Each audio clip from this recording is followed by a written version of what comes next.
हमारी रेडीनेस और defence preparedness आज जो है बहुत ही अच्छे लेवल के ऊपर है।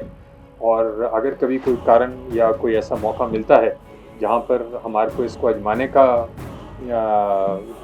की ज़रूरत पड़े, तो आप एक अलग जो है प्रभाव जो है इसका देखेंगे। चिनार कॉर्प्स के GOC lieutenant general ADC Aujla के इस बयान का अगर सीधा मतलब निकाला जाए तो समझ लीजिए कि सेना एक्शन के लिए पूरी तरह से तैयार है।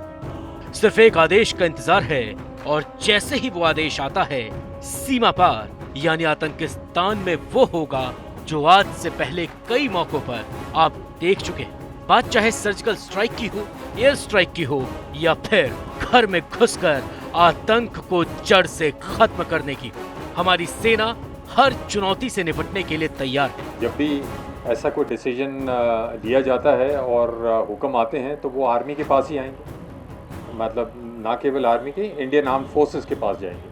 सो जब इंडियन आर्म्ड फोर्सेस के पास जाएंगे तो आर्मी, एयरफोर्स, नेवी, हम मिल के जो है उसको बड़ी अच्छे तरीके से जो है उसको निभाएंगे ग्राउंड के ऊपर। और उसी के लिए हमारी हर दिन जो है वो हम तैयारी के अंदर लगे रहते हैं। सो हमारी जो कन्वेंशनल कैपेबिलिटी है आज की तारीख में, हम उसी को जो है रिफ़ाइन कर रहे हैं, उसी की जो है ट्रेनिंग कर रहे हैं, उसी को जो है और सक्षम बना रहे हैं, ताकि जब भी इसकी ज़रूरत पड़े उस टाइम पे फिर हमारे को पीछे देखने की।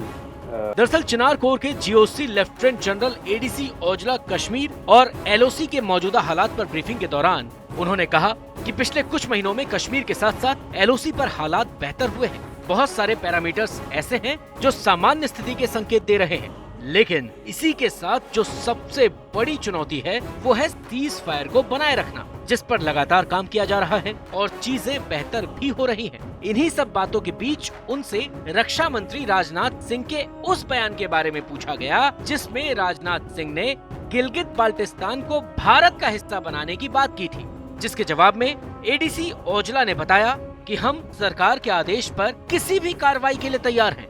पिछले दिनों श्रीनगर में शौर्य दिवस कार्यक्रम के दौरान रक्षा मंत्री राजनाथ सिंह ने पाकिस्तान पर निशाना साधा था और कहा था कि हमने अभी उत्तर की ओर चलना शुरू किया है।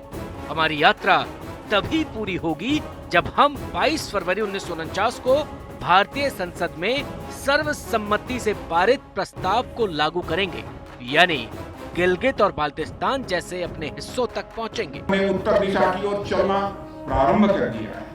हमारी यात्रा तो तब पूरी होगी जब हम 22 फरवरी 1949 को भारतीय संसद में सर्वसम्मत पारित हुए प्रस्ताव को अमल में लाएंगे और उसके अनुरूप हम अपने बाकी बचे हिस्से जैसे गिलगित और बाल्टिस्तान तक पहुंचे। राजनाथ सिंह के इसी बयान के बाद से पाकिस्तान और आतंक के खिलाफ एक बड़े एक्शन की बात कही जा रही है। लेफ्टिनेंट जनरल औजला ने कहा है कि केंद्र सरकार जब भी ऐसा फैसला करेगी और हमारे पास आदेश आएंगे तो ऐसे में हम पूरी तरह तैयार हैं। हम अपनी पारंपरिक ताकत के अलावा खुद को आधुनिक रूप से भी मजबूत कर रहे हैं ताकि ऐसी स्थिति में हमें पीछे मुड़कर ना देखना पड़े। इसी तरह की और खबरों को जानने के लिए हमारे चैनल को सब्सक्राइब कीजिए और अगर वीडियो आपको पसंद आया है तो लाइक कीजिए और शेयर करना बिल्कुल भी मत भूलिए।